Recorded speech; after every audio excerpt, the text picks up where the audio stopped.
pretty close to the perfect crime. A 53-year-old woman violently stabbed to death in broad daylight. Does it look like she's breathing normally?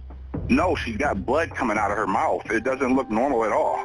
Somebody wanted Aliza Sherman dead, but who? It was a cold-blooded, planned attack. She didn't have a chance. No, she did not. A mother, a nurse, a best friend in the middle of a messy divorce when she was murdered. She was so distraught and so afraid, and she just wanted this divorce to be over. The people police needed to hear from the most, silent. There was a couple people that had major roles in her life that are not talking to us. 10 years later, is this case any closer to being solved? Do you feel like you have all the pieces kind of to the puzzle, but you can't put the puzzle together? I still think there's a couple pieces missing, but I think the puzzle is a lot more together than it was years ago. There's still a murderer or murderers out on the streets. And to me, anyone who walks the streets of Cleveland should feel very unsafe. I'm Tiffani Tucker. You're listening to Dark Side of the Land. I couldn't help her. And she would call me a lifesaver, and I wasn't to her because she ended up getting murdered. It was supposed to be a lifelong friendship filled with memories, birthdays, holidays, anniversaries, laughs, tears, and plenty of hugs. But it ended in a vicious, brutal murder outside of a downtown Cleveland divorce attorney's office on a cold, quiet Sunday evening in the late part of March 2013, just a few days after the start of spring. Aliza Sherman was a mother of 4 who worked as a fertility nurse at the Cleveland Clinic. She was beloved by her patients, her community, and especially her family and friends. She was a wonderful, wonderful human being who only tried to help other people, and she was kind and considerate and loved her patients and her friends. She gathered wonderful people in her life. She just tried to make everything happy for everybody else.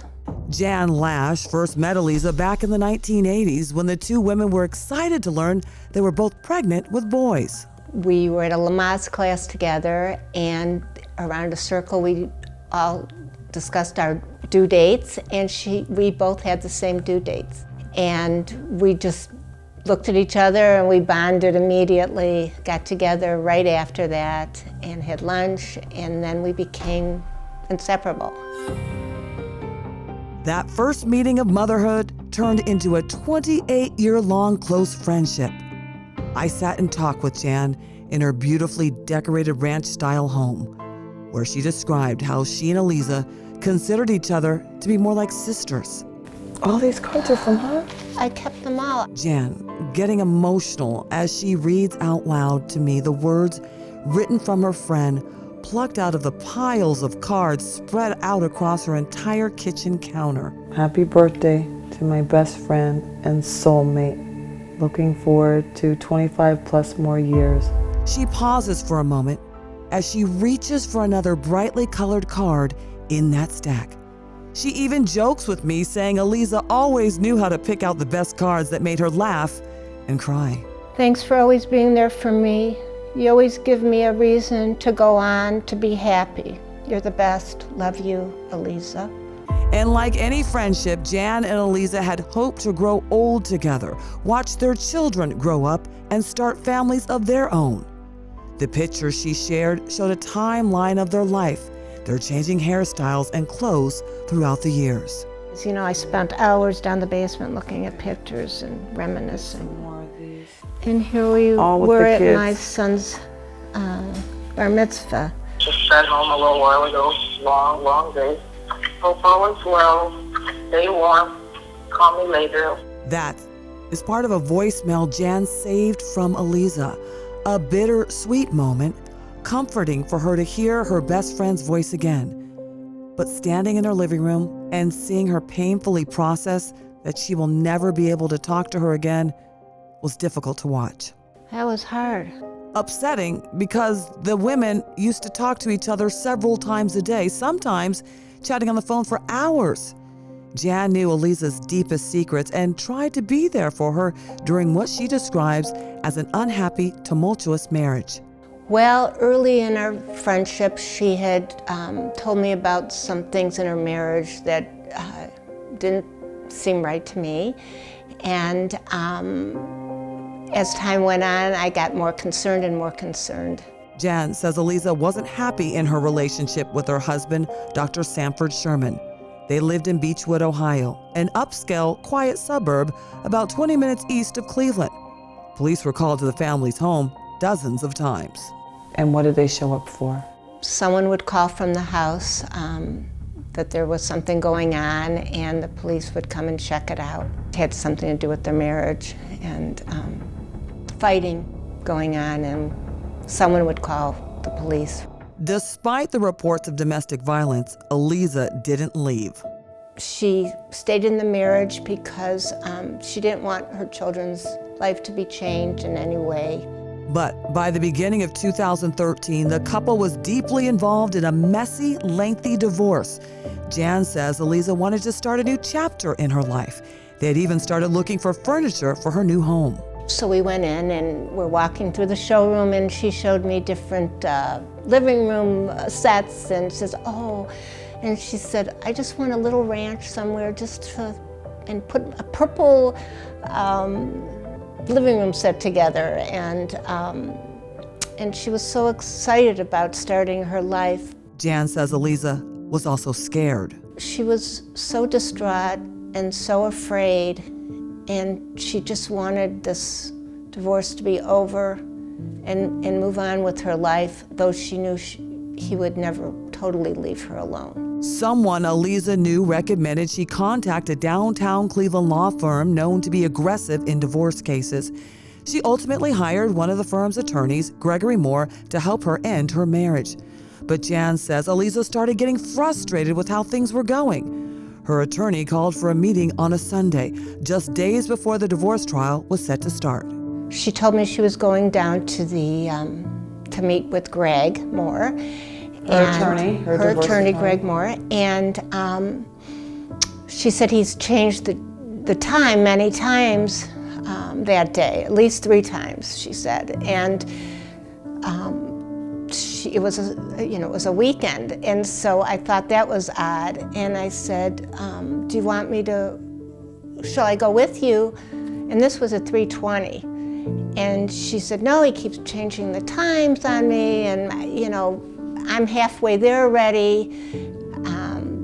We were probably about 45 minutes apart from each other, and she said, I'm just going to go down, and I got to take care of this before the court on 2 days later.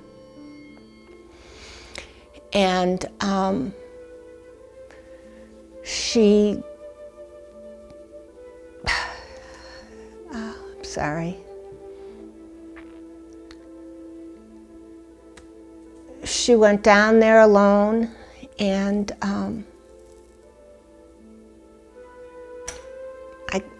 sorry I wasn't there to maybe be with her, help her, I don't know. March 24th, 2013. It was cold that Sunday, temperatures in the low 30s. Downtown Cleveland was empty, no hustle and bustle, no sports teams playing or any big concerts in town.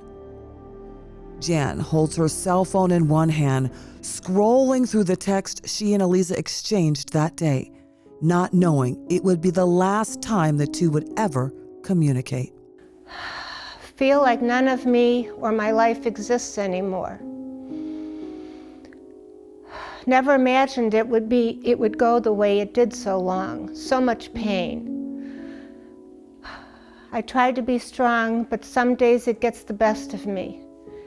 Thank you for never leaving my side. I owe you so much. I don't know what I did to deserve a best friend who never gave up on me or our friendship.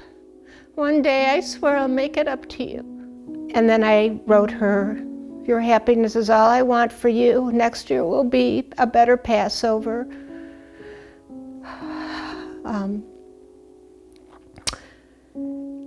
But we all have to move forward, and you will too. Love you. And then she wrote, "Thanks, love you too." And that was at 4:25. 45 minutes before she was murdered. Moore's office was in a building located on Erie View Plaza, a bricked pedestrian walkway that stretches between East 12th and East 9th Streets. And it was there, on the sidewalk, in the shadows of a neighboring skyscraper, that Aliza was ambushed and attacked just after 5 p.m. I had a female caller asking for help, and she said she's just been attacked, and she kept repeating, "Help me, help me, help me." Aliza was violently stabbed 11 times, just feet from her divorce attorney's office building. Stabbed in her arm, stabbed in the neck, stabbed 8 times in her back, left for dead. Where were you when you got the call that she had been brutally stabbed in downtown Cleveland, outside of her attorney's office? Do you remember that moment? My friend Sherry had called me to ask me if I knew where Aliza was, because I had talked to her earlier in the day, and she texted me less than an hour before she was murdered. She said, "Jan, have you talked to Aliza today?" And I said, "Yeah, we texted and I spoke with her earlier." She said, "Well, someone said she's been murdered. She's dead." And I'm just freaked out. And I started screaming and crying, and I ran over to her daughter's house to see if it was true. And I just couldn't believe it to be true.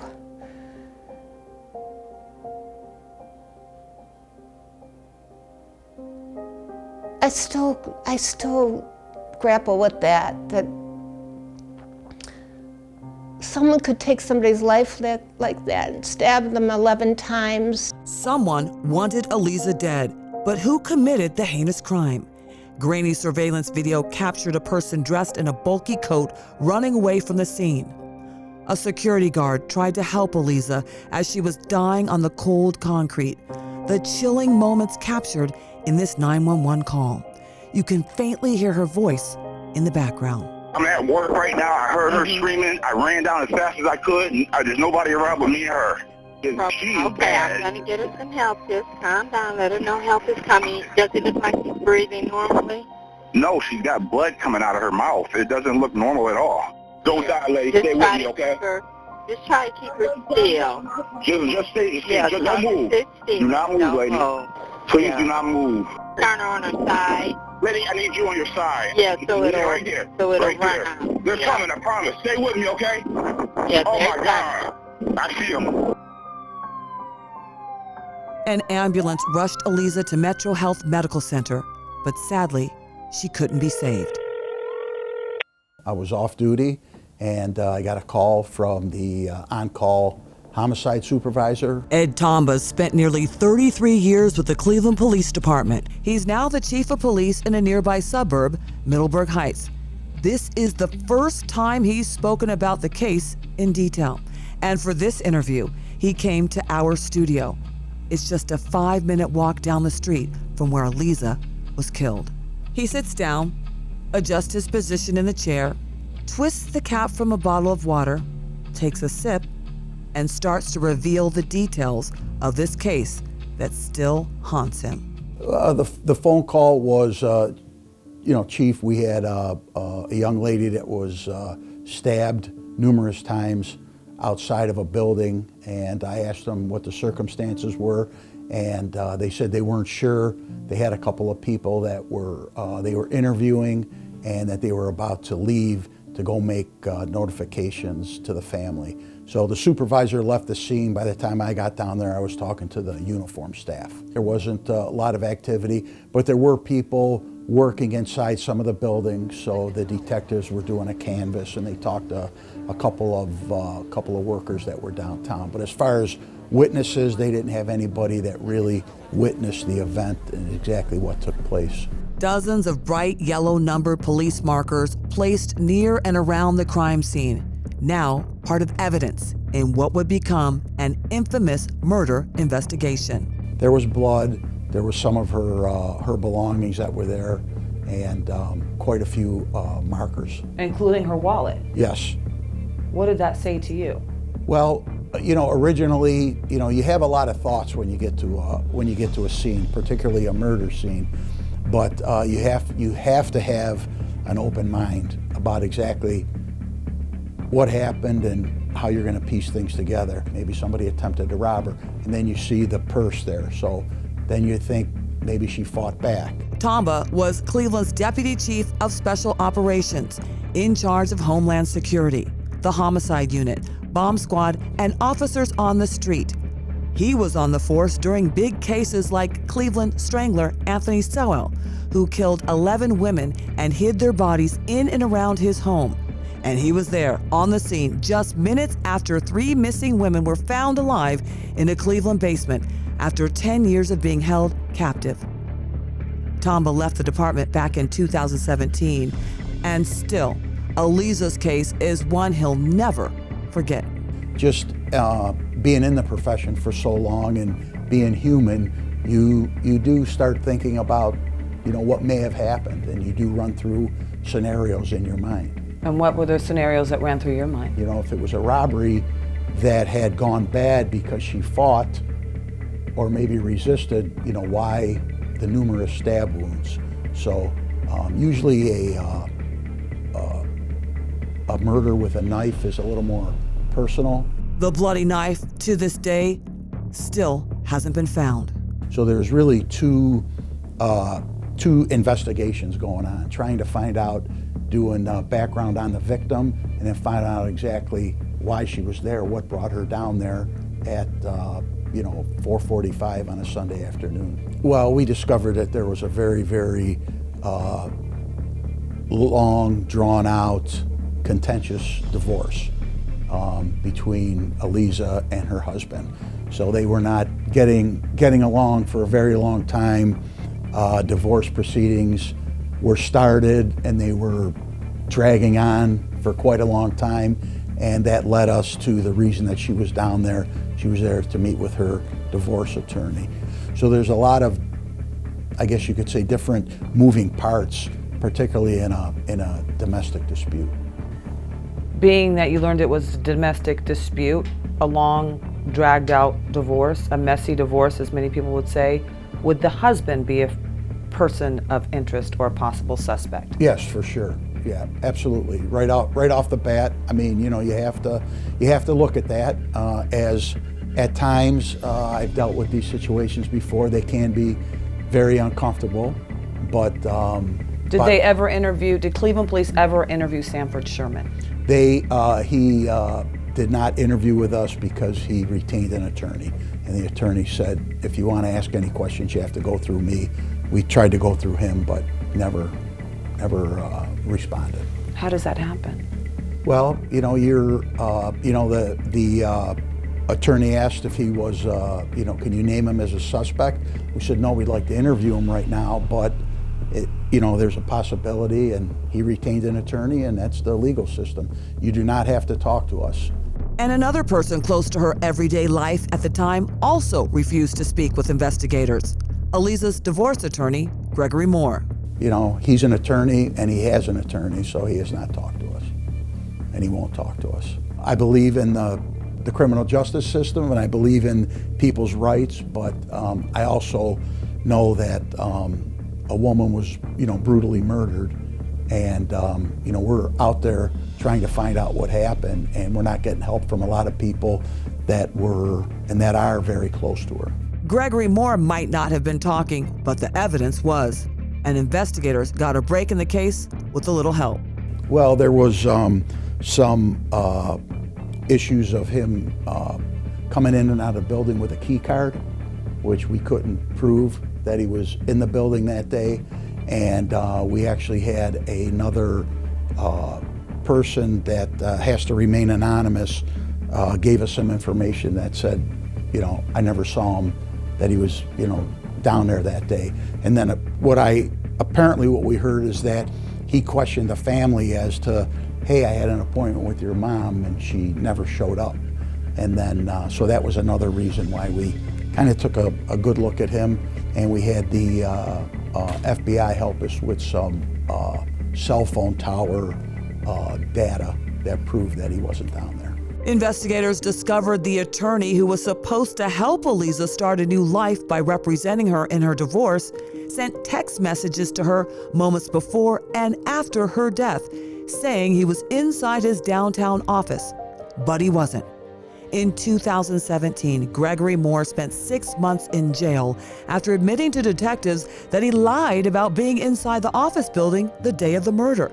And in an unrelated case, Moore also pleaded guilty to inducing panic charges. Prosecutors said he called in bomb threats to several local courthouses back in 2012. But Moore's convictions didn't bring closure for Aliza's loved ones. Years passed and her case went cold. During my mother's divorce, she felt like she was fighting for her life and fighting for a better future, and she put her life in his hands. So shame on him for not doing anything to help get her justice. That's Aliza's daughter, Jen. I talked to her on the anniversary of her mother's passing. He has not once ever come forward. And to me, there are just no words for that. Her voice raises as she is visibly upset as year after year she holds hope that her mom's killer will one day be caught. Somebody was able to pull off this horrific and vicious murder, that left my mom laying in a pool of her own blood, screaming for help. And they're walking free. Nobody has been held accountable for these actions. And so, it's haunting, and it's unbelievable to me that, somebody has gotten away with something like this for this long. Jen had a close connection to her mom. She tells me she's always been a mama's girl. She was truly like sunshine, like the light in my life and everyone's life that she was a part of. And I miss her so much every single day. She's now a nurse caring for people much like her mother did. She's married now with kids of her own. Time has gone by, but her heart hasn't healed. My mom meant the world to me, and at least for as long as I'm living, I won't stop until someone is held accountable for doing what they did to her.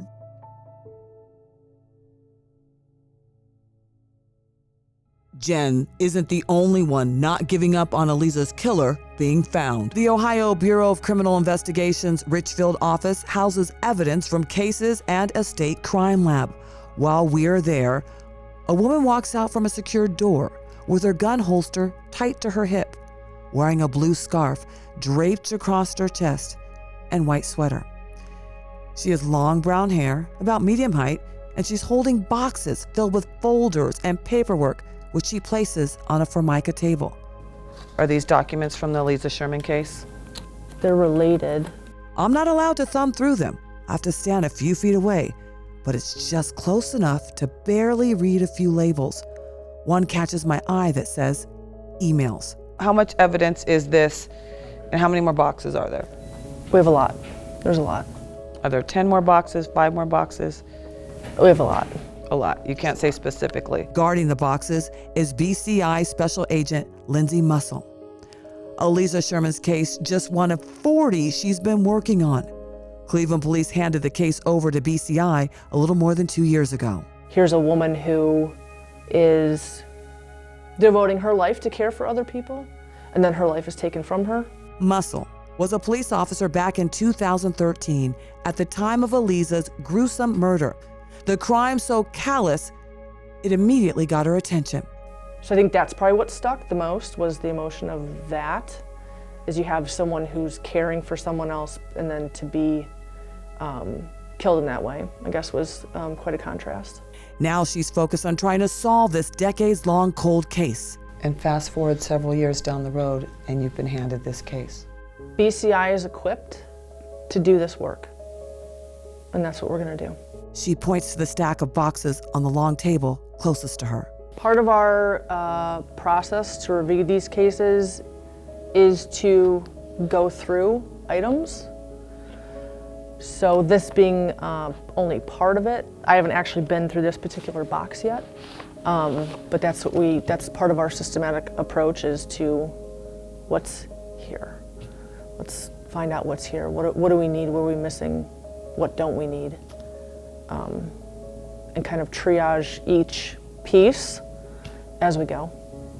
So sifting through all those folders to see if something triggers something that can lead. Sure.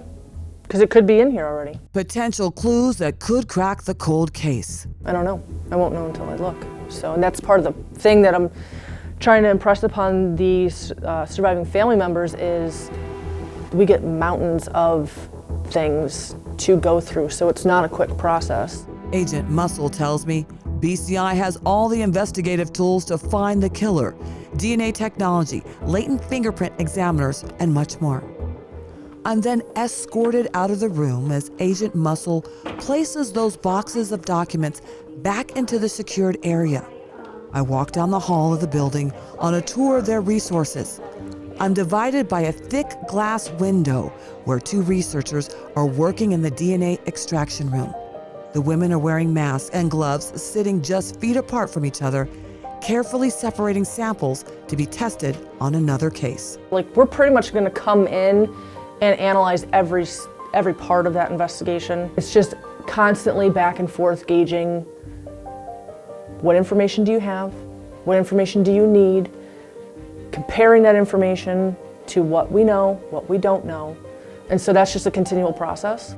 Agent Muscle says every case she's working stays with her 24 hours a day. It's not like a light switch you can just turn off and on. There's never a time this mother shuts off her investigative mindset. Do you think you're any closer to getting them the results they want and need? Every day, I think we're getting closer. I still think about it. You know, as a policeman, the book is never closed. There's always another chapter. So I'm in another chapter of my life, but there's always unfinished business.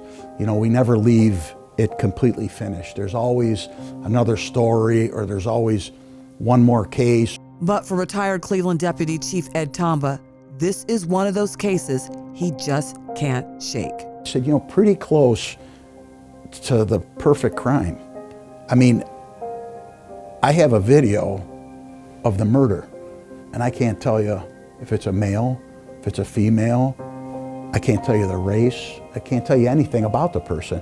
But we've got somebody running away. You know, it was, I think there was a rage in the person to do that, but it was a planned attack. She didn't have a chance. No, she did not. Year after year, on the anniversary of her death, family and friends come to that spot downtown where Eliza was savagely attacked. They lay flowers, light candles, and are left wondering when she'll get justice. The case isn't solved. There's still a murderer or murderers out on the streets. And to me, you know, anyone who walks the streets of Cleveland should feel very unsafe, knowing that my mother could go down there in the middle of the day in broad daylight and be brutally stabbed to death, and not a single person has been held accountable. Jan lives with the guilt of not being there with her best friend that cold Sunday in downtown Cleveland 10 years ago. It feels like a lifetime. To know how she suffered? I believe that she was lured down there. The sadness in her eyes, the crack in her voice, her hands to her face in grief and frustration. A red rubber bracelet with thick white lettering that reads "Justice for Eliza." She's worn on her left wrist for more than 3,000 days. Days she desperately wishes she could have back spending time with her best friend. I miss her. She was my family. She was a sister, a soulmate, a best friend. Sanford Sherman, who refused to speak with investigators after his wife's murder, was never publicly named a suspect or a person of interest. And neither was Eliza's divorce attorney, Gregory Moore. You know, I can assure you that we offered him and Sanford the opportunity to talk to us. And I make that offer again today.